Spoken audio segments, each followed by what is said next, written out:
انداز کو تھوڑا سا تفسیر قرطبی کے انداز میں دیکھیے کہ ایک شخص جس کا نام حضرت یحییٰ بن اقسم تھا، اس سے یہ روایت یہ انداز موجود ہے، کہتے ہیں کہ خلیفہ مامون رشید کے دور میں ایک شخص آیا جو بڑی فصاحت اور بلاغت کے انداز سے گفتگو کرنے والا اور لب و لہجہ بڑا خوبصورت،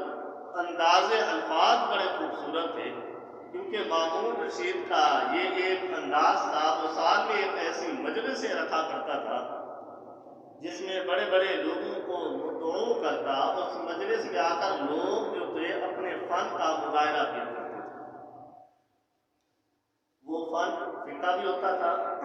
اصول فقہ بھی ہوتا تھا، حدیث اور قرآن کی تفسیر بھی ہوا کرتا تھا۔ اگر یوں سمجھا جائے کہ آج سے کئی سو سال قبل جو مسلمانوں کے حکمران ہوتے تھے انہیں قرآن اور حدیث سے کتنا لگاؤ ہوتا تھا، اس کا اندازہ اس حکایت سے لگایا جا سکتا ہے۔ وہ شخص آیا اور بڑے مدلل انداز سے گفتگو کرنے لگا، لب و لہجہ بڑا خوبصورت اور آواز میں بڑا انداز تھا اور گفتگو بڑی شائستہ انداز سے کر رہا تھا۔ جب اس کی گفتگو ختم ہوئی تو حضرت خلیفہ مامون رشید نے اسے پوچھا کہ تم مسلمان نہیں لگتے، مجھے اسرائیلی لگتے ہو۔ آخر بادشاہ کو بھی تو اتنا علم تھا دین کا، جس نے ان کے الفاظوں سے پہچان لیا کہ یہ مسلمان ہے یا غیر مسلمان ہے۔ تو آج کے مسلمان جو ہوتے ہیں، آج کے حکمران ہیں، ان کو تو دین کی بھی خبر نہیں ہے، اور یہاں تک کہ ہمارے چیف جسٹس جو عدالتوں میں بیٹھا ہوا جج ہے، جو پاکستان کا سب سے بڑا جج جسے تصور کیا جاتا ہے، اسے اپنی آئین پاکستان کی بھی خبر نہیں۔ 1973 اور 74 میں قادیانیوں کے بارے میں کس طرح کا آئین ہے اور پاکستان میں مسلمان ہونے کی آئین میں کیا تعریف ہے، اسے اس کی بھی خبر نہیں۔ تو ہمارے ہاں جتنے بھی حکمران بنتے ہیں ان کا سب سے پہلا ٹارگٹ جو ہوتا ہے وہ اسلام ہوتا ہے۔ تو خلیفہ مامون رشید نے جب اسے پوچھا تم مسلمان نہیں لگتے، تم اسرائیلی ہو،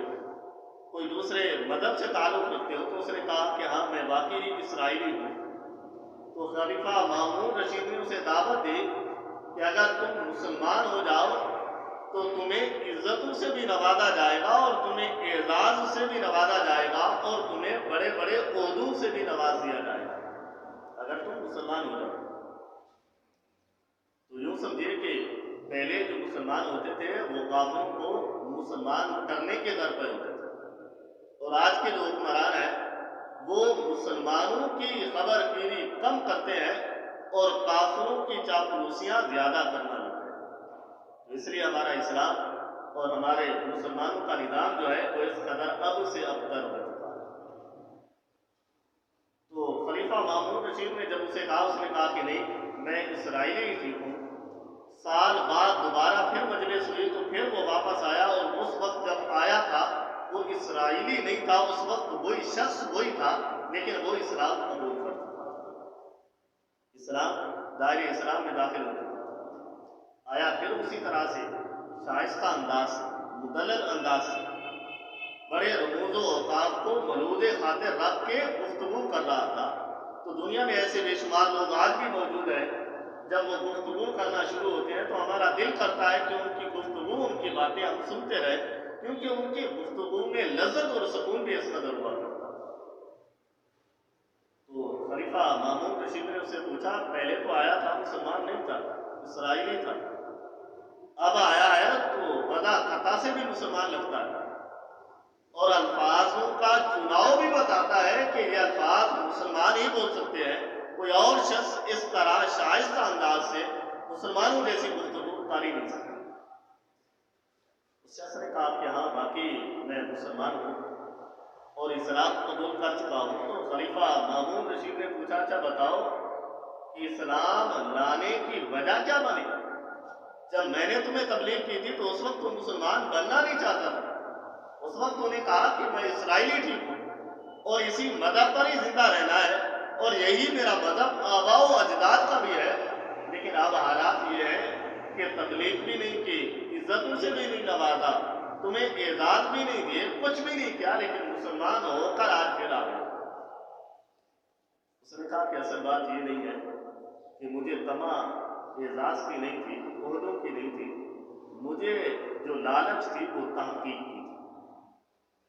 پوچھا کیسی تحقیق؟ میں نے کہا کہ اصل میں بات یہ ہے کہ جب میں اپنے ریسرچ خانے میں گیا تو میرے دل کے اندر یہ خیال پیدا ہوا کہ آسمانی کتابیں جو اتری ہیں ان میں دیکھتے ہیں سب سے زیادہ کتاب محفوظ رہنے والی کون سی؟ تورات اصل کتاب لی، انجیل کی اصل کتاب لی، اور لاریب قرآن پاک کی بھی اصل کتاب لی۔ ان کتابوں کو لے کر میں نے ان کے دو نسخے بنائے اور جن میں تعریف معنوی بھی کر دی اور تعریف لفظی بھی کر دی، یعنی ان کے لفظوں کو کمی بیشی کر دی اور ان کے معنوں کے اندر بھی تبدیلیاں کر دی۔ جب اصل تورات اور تورات کے ساتھ دو نسخے لکھے ہوئے لے کر ان یہودیوں کے پاس گیا اور انہیں دی تو وہ انہوں نے فوراً میری رد و بدل کی ہوئی کتاب کو بھی تورات سمجھ کر لے لیا اور اسے پسند بھی کر لیا۔ میرے دل کے اندر خیال پیدا ہوا کہ جس کتاب کو بندہ خود رد و بدل کر سکتا ہو وہ حقانیت کے درجے پر نہیں پہنچ سکتا۔ دوسری انجیل کی کتاب بھی، اصل کتاب بھی ساتھ ہی ہے، اور دو ایسی کتابیں جو میں نے خود لکھی تھی اس میں بھی رد و بدل کیا ہوا تھا، اور جا کر گرجا گھر میں گیا اور ان کو دی تو انہوں نے بھی، ان کے جو بڑے بڑے پادری تھے، عالم تھے، انہوں نے ان کتابوں کو وصول کیا، وصول کرنے کے بعد پڑھا، پڑھنے کے بعد قبول کیا اور ساتھ میں میری تحسین بھی کی اور میری تعریف بھی کرنا شروع کی۔ اور میرے دل کے اندر یہ بھی خیال پیدا ہوا تورات والے بھی تحقیق نہیں کرتے، انجیل والے بھی تحقیق نہیں کرتے۔ آخر میں قرآن پاک لیا اور اس میں بھی رد و بدل کی۔ رد و بدل کرنے کے بعد قرآن پاک لے کر گیا، جب وقت کے علماء کے پاس قرآن پاک لے کر گیا اور دو ایسے قرآن پاک جس میں میں نے تعریف کی ہوئی تھی وہ بھی ساتھ تھے، تو مسلمانوں نے جب قرآن کو اٹھایا، پڑھا، پڑھنے کے بعد جو اصل قرآن تھا اس کو لے لیا، جو میں نے تعریف کی ہوئے قرآن تھے وہ مجھے واپس لوٹا دیا۔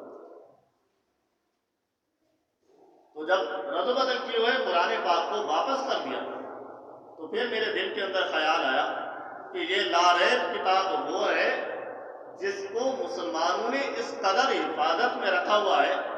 اگر اس میں تھوڑی بہت بھی رد و بدل کر دی جائے تو مسلمانوں کو اس کے بارے میں بھی آگاہی مل جایا کرتی۔ وجہ کیا تھی؟ وجہ یہی تھی مسلمانوں کے قرآن کو حفاظت کے جو ذہنی اسباب تھے وہ یہی تھے کہ قرآن پاک کو مسلمان پڑھا بھی کرتا ہے اور اسے سمجھا بھی کرتا ہے۔ اب اس شخص نے کہا کہ جب قرآن کے تعریف شدہ نسخے مجھے واپس ملے اور جو اصل قرآن تھا وہ مسلمانوں نے اپنے پاس رکھا، جو نقل تھے جن میں میں نے تعریفیں کی ہوئی تھی وہ مجھے واپس لوٹا دیے۔ اس بات نے مجھے بڑا متاثر کیا اور یہودیت کو چھوڑ کر، اسرائیلیت کو چھوڑ کر میں نے آج کلمہ طیبہ پڑھ کر مسلمانیت میں داخل ہوا۔ یہ ہے قرآن کا اعجاز، یہ ہے قرآن کا انداز۔ لیکن ہم اس قرآن سے کتنا دور آئے اور ہم اس قرآن کی تعلیم سے کتنا دور آئے اور ہم اس قرآن کو پڑھنے سے کتنا دور ہیں، اور یہاں تک کہ ہم اس قرآن